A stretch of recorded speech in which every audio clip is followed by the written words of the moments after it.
Hey, what to do, gang? I'm back, man. This part two to the video I made earlier about the government creating gangster rap music. So I'm just gonna get right into it. You know what I'm saying? On the last part of that video, I was speaking about NWA and how they came in the game. But so we're gonna get more in depth to NWA. We're gonna break it on down and get on into the story. Okay. So like I said, NWA was basically started from Dr. Dre. He was a DJ with the world class wrecking crew. You know what I'm saying? And it was like a party kind of group. You know what I'm saying? They made dance songs, some eccentric kind of songs, some androgynous kind of stuff. These guys used to wear makeup and all that. You know what I'm saying? But Dr. Dre ended up meeting Ice Cube, like I was saying, and Ice Cube was a prolific writer. You know what I'm saying? He wasn't in the streets, but he was from the hood, and he had seen everything going on in his neighborhood. You know what I'm saying? He was such a talented writer. You know what I'm saying? And he had flow or whatever. He was a good rapper. So you know what I'm saying? He knew how to rap, but he didn't necessarily live the part. You know what I'm saying? So you had the guy that was the key part to the group to me was Eric Wright, aka Easy E. Okay, Easy E was a drug dealer from Compton, California. You know what I'm saying? He was a Crip, you know what I'm saying, from Kelly Park. You know what I'm saying, out there in Compton, you know what I'm saying? So Easy E put the money up along with Dr. Dre production and Ice Cube writing skills, and they started NWA. And when NWA started, they put the world on LA culture, you know what I'm saying? NWA was a revolutionary group, you know what I'm saying? And today, you know what I'm saying, I know them boys get all their accolades and they got movies about them and all this and that. But it was once upon a time when NWA was banned, you know what I'm saying? They weren't playing their music on the radio, you know what I'm saying? When they came out with Straight Outta Compton, that song right there had such a impact on the community all around the world, you know what I'm saying? Because although, you know what I'm saying, the East Coast rap was fun, you know what I'm saying, everybody partying and dancing, you know what I mean? The hard reality was, you know what I'm saying, it was the 80s. In the height of the cocaine, the crack cocaine era, you know what I'm saying? So everything was so peachy, you know what I'm saying? So NWA, what they did was spoke about what was going on in the neighborhood, what was going on in the communities, you know what I'm saying? They just enlightened the world on California culture, you know what I'm saying? They were speaking about gangs, they were speaking about police brutality, they were speaking about robbing, killing, they were speaking about all that, you know what I'm saying? That was the first group mainstream to do that, you know what I'm saying? So like I said, they had a big impact on the community. You know what I'm saying? And like I said, back on the East Coast, they paying attention to what's going on out west or whatever. You know what I'm saying? They seeing that they hip hop that they started, you know what I'm saying? It's starting to get took away from them. You know what I'm saying? Because at the time, like I say, in New York, they were making more so party style, battle rap, you know what I'm saying? Backpack rap, I need love type of music, you know what I'm saying? So the West Coast, they had such an influence on the culture. You understand me? You know what I'm saying? Because they were speaking about what was going on in the community. You know. So at the same time, the power that be, they paying attention to what's going on. They paying attention to how everybody's gravitating to this negative influence. You know what I'm saying? Because like I said, we got to be real now. NWA, they did speak about police brutality. You know what I'm saying? They spoke about, you know what I'm saying? You know what I'm saying? Express yourself and all that good stuff. But at the same time, they had a negative effect to them too. You know what I'm saying? I know dudes, you know what I'm saying? Some of my OG, when NWA came out, I was a baby. But I'm talking about the dude that was 12, 13, 14, around that time, whatever. I know how they have spoken to me about how NWA influenced them, you know what I'm saying? When they came out Straight Outta Compton, you know what I'm saying? These young boys all over the United States heard that song and they, man, this is exactly what's going on in my hood. You know what I'm saying? They gravitated to NWA.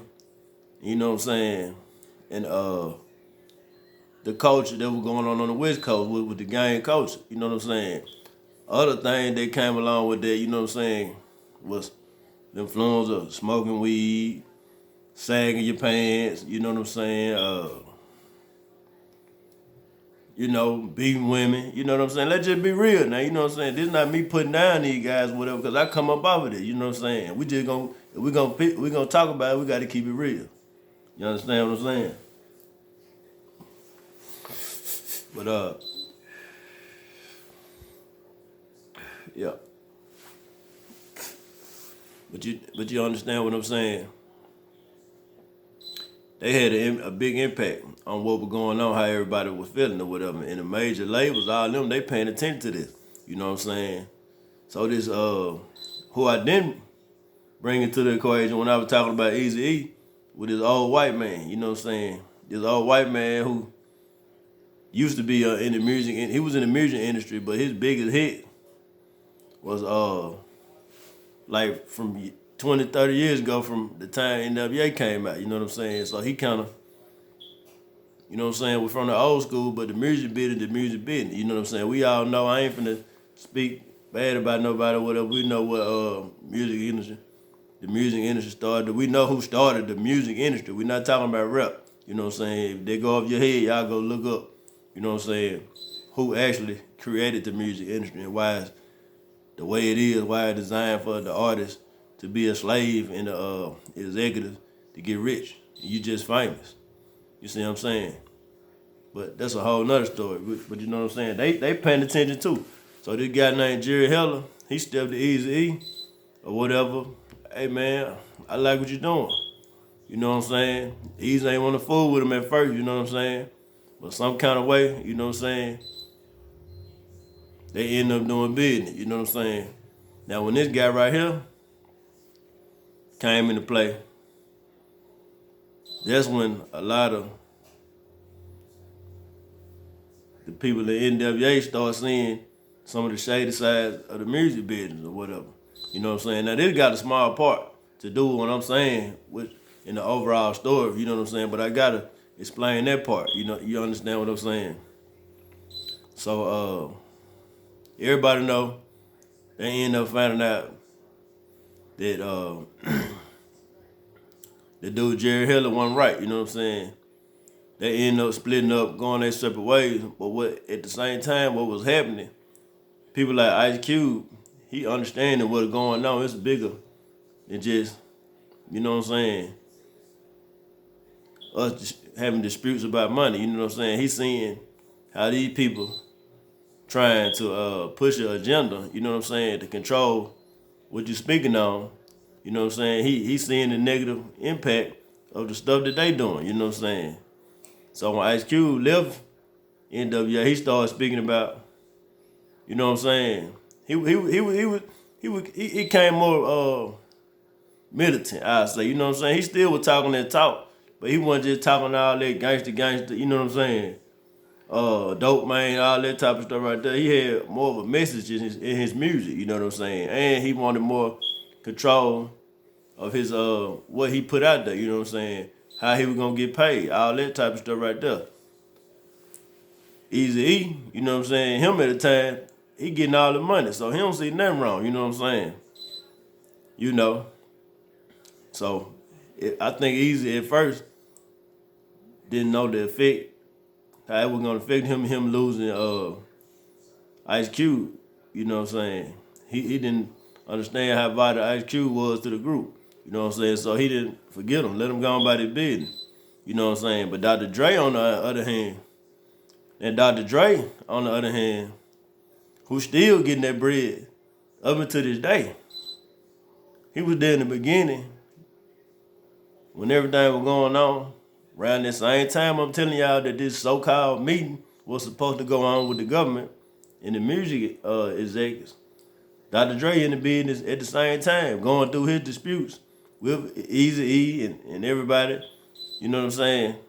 So, long story short, After Dr. Dre seen how Ice Cube had left or whatever, you know what I'm saying? He dang man, Cube, man, he got his own CD, bro. You know what I'm saying? He got a label. You know what I'm saying? He get to talk about what he want to talk about. You know what I'm saying? So he want to get out of the contract. You know what I'm saying? Now, how you get out of the contract? He is a bodyguard that was from Compton. You know what I'm saying? A bodyguard that Dr. Dre had ran into a couple times. You know what I'm saying?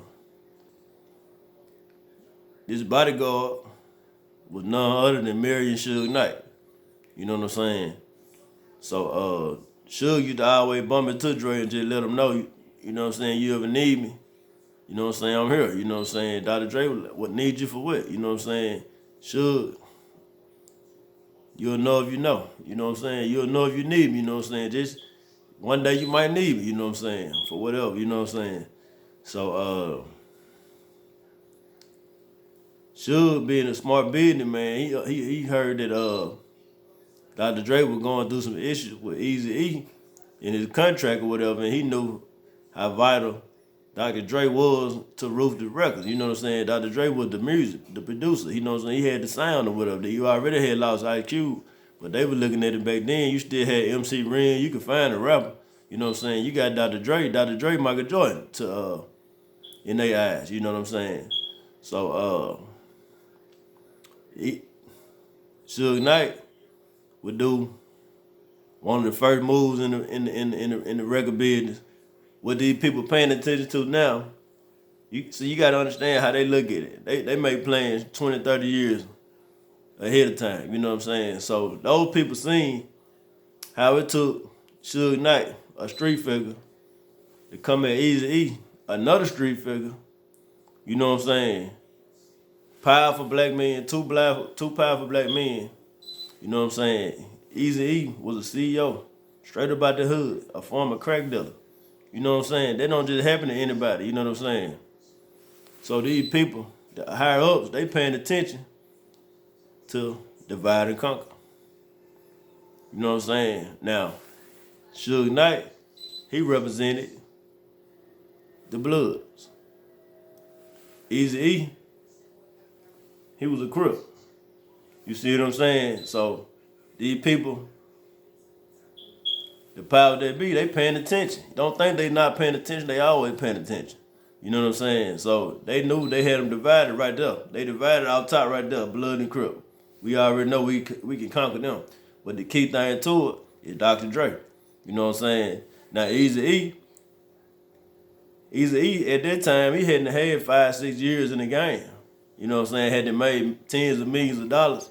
So they were looking at Eazy like, we really don't need you no more. You know what I'm saying? We got Dr. Dre. You know what I'm saying? So Dr. Dre, he ended up teaming up with Suge Knight. Now Suge Knight, they talk bad about him now, but they used to call him a genius at one point in time because Suge was a smart guy. You know what I'm saying? He kind of let his ego get the best of him. But everybody know Suge Knight ended up getting Dr. Dre. Now, like I said, these people saw the divide and conquer. So Suge Knight, a security guard, bodyguard, we'll say bodyguard. You know what I'm saying? He played in the NFL. He got hurt or whatever. Didn't have a long career. You know what I'm saying? Had a good upbringing from California, to my understanding, and had some incidents in college. You know what I'm saying? We shot somebody or something like that. Had an attempted murder. But he wasn't just street, but he was from the street. You see what I'm saying? And he was from the hood, where everybody at. You know what I'm saying? He from a blood hood. That didn't necessarily mean he was a blood. He might have been blood affiliated, but him having a foot in the music industry, you know what I'm saying? People in the hood want jobs or whatever, so they quite naturally surround themselves around Suge and made sure they were gonna protect him and have it back on whatever they could do. You see what I'm saying? Suge being smart, he knew that. You know what I'm saying? Suge knew used some of them tactics to convince Eazy-E to sign over Dr. Dre. You know what I'm saying? Now, like I said, I'm talking about they beef, but the big story is who paying attention to them two, these two black men going at each other. You know what I'm saying? So, Interscope Records, they get this dude, Suge Knight, a distribution deal. You know what I'm saying? A distribution deal,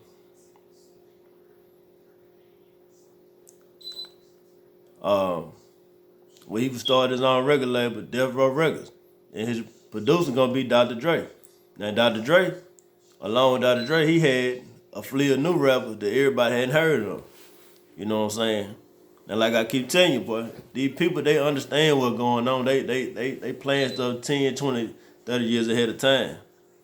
Now, when Death Row started,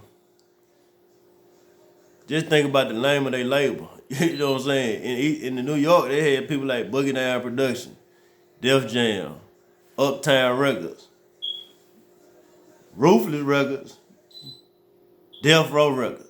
You know what I'm saying? See how different them sound right there? The West Coast with the West Coast knowing ruthless. Ain't nothing nice about the word ruthless. Death Row, definitely nothing nice about that word. But that's all. That was the logo that they chose to name their company after, Death Row. You know what I'm saying? So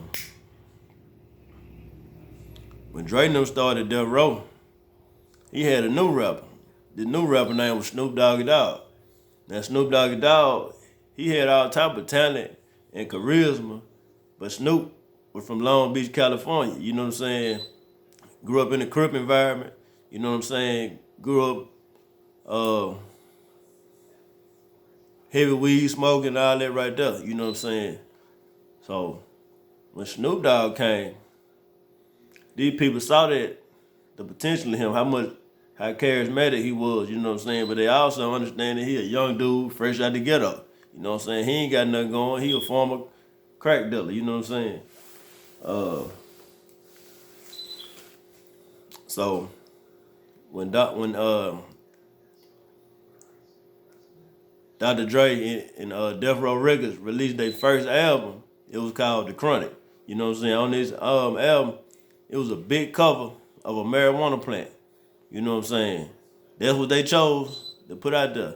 Now, do I got something against chiefing? Come on now. Look at my lips. No, I don't. You know what I'm saying? But they chose to put a marijuana plant on the CD cover to sell. You know what I'm saying? You know what I'm saying? To try to push an agenda of everybody just being free, smoking weed, getting high, you know what I'm saying, riding the low riders, you know what I'm saying? That's what agenda they first push, you know what I'm saying? To make everybody think it's cool to smoke. Everybody can't handle weed and stuff like that, you know what I'm saying? I know some people, you know what I'm saying, some of us, we can do our thing and keep it moving, you know what I'm saying? Some people, they gonna make them lazy, it gonna make them complacent, you know what I'm saying? They gonna come up with excuses. You know what I'm saying? Some dudes be flunking. Some people be flunking smoking weed. You know what I'm saying? But the power that be chose for Dr. Dre and them to let's push this marijuana, man. Let's get everybody high, man. You know what I'm saying? We already had everybody saying F the police, dope man, straight out of the company. You know what I'm saying? We already got y'all gangbang want to test somebody's head up. Now we gonna get everybody high. You know what I'm saying? Smoke with me and smoke with me and let me ride. Yeah, you know what I'm saying? We just gonna get everybody high, we gonna ride. You know what I'm saying? Ain't nothing but a G thing, baby. Too low, top street going crazy. You know what I'm saying? The Chronic, they're one of the biggest albums of all time, you know what I'm saying? Jamming like a mud, you know what I'm saying? But the influence of the Chronic, you know what I'm saying, had a negative long-term effect. You understand what I'm saying? Now, black folk, we been smoking weed and all that. You know what I'm saying? Y'all know mama and them used to have them house parties and all that right there. But you gotta understand, everybody ain't strong-minded. There gonna be some lames out there they're gonna pick up on the wrong part of that. Nothing but a G thing. You know what I'm saying? So G thing, G short for gangster. You know what I'm saying? So a lot of dudes, they used to be chumps. They were squares. They were trying to fit in. You know what I'm saying? They started wearing their pants like Snoop Dogg now. Sagging. They started growing their hair out. Instead of looking well groomed and stuff like that. You know what I'm saying? Not saying nothing against nobody with hair, but I'm talking about the way they used to wear their hair, just throw it all away. You know what I'm saying? Uh, a girl on the porch braiding her and all that right there. You know what I'm saying? They start putting them type of influence images out there. You know what I'm saying? Uh, you understand what I'm saying? And Snoop and them, they used to always talk about smoking people and all that right there. Hitting them with my knife. You know what I'm saying? They put a lot of the gangster element into the game, man. The street element. You know what I'm saying? Uh, but to their extent, they also had some more stuff on there. They were talking about stuff like Lil Korea, the song where they were talking about the little girl that got killed in the Korean neighborhood or whatever. And this song right here kind of was putting everybody on what was gonna happen with the LA riots before it happened. You know what I'm saying? Cause like I said on that song, The Chronic, on that album, The Chronic, it was basically a soundtrack to what was going on at the time. You know what I'm saying? It was a lot of gang banging going on at the time. Everybody was smoking weed, riding low riders. You know what I'm saying? Uh, a lot of people was on the gang type of stuff. You know what I'm saying? A lot of people, like the square ball little dude, you know what I'm saying? That was New York right there. You know what I'm saying? On the West Coast, it's gang banging. We riding low riders. We calling women bees. We ain't got no love for them O's. You know what I'm saying? That was the image that was pushed, you know what I'm saying? Now, not saying that it didn't take talent, because of course Dr. Dre had talent. Of course Snoop Dogg had talent. Of course Daz and Corrupt had talent. You know what I'm saying? But this is what they chose to push out there for everybody to gravitate to. You know what I'm saying? So, like I said, at the same time, the East Coast, they going through a transition. You know what I'm saying? Because they got to catch up. You know what I'm saying? So that's when they started having people come from New York, like Wu-Tang. You know what I'm saying? Wu-Tang was a bunch of dudes from New York City, you know what I'm saying, from the projects, you know what I'm saying, from Staten Island. Some of them were from a couple of them from Brooklyn, you know what I'm saying? But most of them were from Staten Island, New York, you know what I'm saying? So Wu-Tang, they came in bringing the street element in. That was just coming from a New York perspective. And when Wu-Tang came out, a lot of people felt like yeah, you know what I'm saying? This is New York, you know what I'm saying? So New York started coming with negative stuff, you know what I'm saying? They were talking about giving dudes $150 across the face. That's when they hit you with their razor. You got to get 150 stitches, you know what I'm saying? They talking about what's going on in New York, you know what I'm saying? People getting robbed on the subways and, you know what I'm saying? Stick up kids, you know what I'm saying? They bringing the street element of New York in the game because they got to keep up with what's going on the West Coast. The West Coast took over. You know what I'm saying? Then at the same time, out of New York, you had a guy, the late great, notorious Biggie Smile. You know what I'm saying? Biggie Smile came out and straight told you. Either you slanging crack rock or you got a wicked jump shot. You know what I'm saying? Biggie Smalls brought a lot of the street element, you know what I'm saying, from New York. Negative stuff now, you know what I'm saying? Rest in peace to Biggie, you know what I'm saying? But we got to keep it real, you know what I'm saying? Biggie Smalls had a song called The 10 Crack Commandments. He was giving you the rules of what to do and what not to do in the game, you know what I'm saying? Now, from a real end, from a street perspective, you know what I'm saying? Yeah, that's real, you know what I'm saying, to be putting dudes up on game. He telling people like, you know what I'm saying, if you can't move a pack, don't take nothing for sign on consignment. Cause dudes gonna want their money. Rain, sleep, hail, snow, you know what I'm saying? That's real, you know what I'm saying? If you know you ain't got the licks, Don't get no paper. Don't let nobody front you, because they're going to bust your head if you ain't got their money. You know what I'm saying? But at the same time, this is what they choose to push. You know what I'm saying? How to survive in the streets instead of how to survive in life in general. You see what I'm saying? And at the same time, they coming out with movies like Menace to Society. You know what I'm saying? Paint the image out there like all black men, young black men coming from the inner city, that we a menace to society. You know what I'm saying? They come out with movies like Boys in the Hood. You know what I'm saying? Peep the title. We ain't number boys stuck in the hood. You know what I'm saying? That's how they looking at it. But you know what I'm saying? Movies like them, that's a national treasure to us coming up in the hood. You know what I'm saying? We hold it with high regard. You know what I'm saying? Boys in the Hood, Menace to Society. That wasn't nothing but a commercial to the world of how they look at us. You know what I'm saying? And them hood classics, that's real. That's all that what's going on in the society, that's really going on in the streets. You know what I'm saying? But this is what they choose to push out there.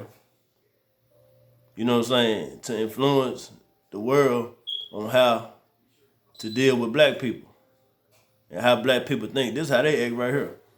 You see Kane, you know what I'm saying? They what all young black men want to do. All they want to do is try to sell drugs. You know what I'm saying? All they want to do is rob and kill. You know what I'm saying? You see Ronnie in the men's society, this is all black young women. They don't do nothing but have a baby by a man in jail. He locked up in jail, can't take care of the child. And the child in the environment around drug dealers and killers ain't gonna likely grow up to be a drug dealer and a killer. This is what they chose to push out there for our people.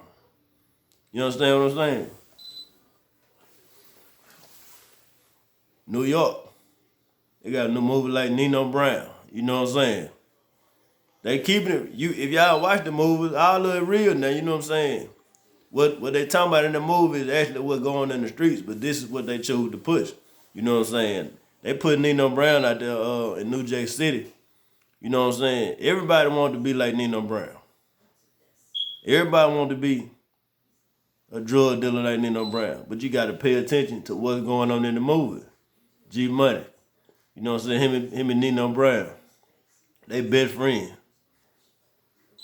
What y'all think G Money? Why do y'all think G Money got mad at Nino? G Money got mad over a broad. Nino Brown was just being Nino Brown, you know what I'm saying? And that's how they look at us, you know what I'm saying? They look at some of us like we tend to be, you know what I'm saying? We gonna kill each other over a female, you know what I'm saying? They look at our females like the young lady that they had in the movie, portraying the lady that got in between them, you know what I'm saying? Yeah, you know what I'm saying? We don't need to do nothing but send the female in them. We can divide and conquer them. You understand what I'm saying? And then they think some of us like Nino Brown, just an ego maniac that can't be controlled. You know what I'm saying? And then in the big part of the movie, a rat, a snitch. All that killing Nino did in the movie, all that big talking he was doing, at the end of the movie, he snitched. You know what I'm saying? But we were not paying attention to the message in that. You know what I'm saying? What's these people's purpose of putting out a movie like that? When they used to put out movies like School Days. School Days encouraged people to go to college. You know what I'm saying? School Days was highlighting HBCUs way back in the day. You know what I'm saying? A different world.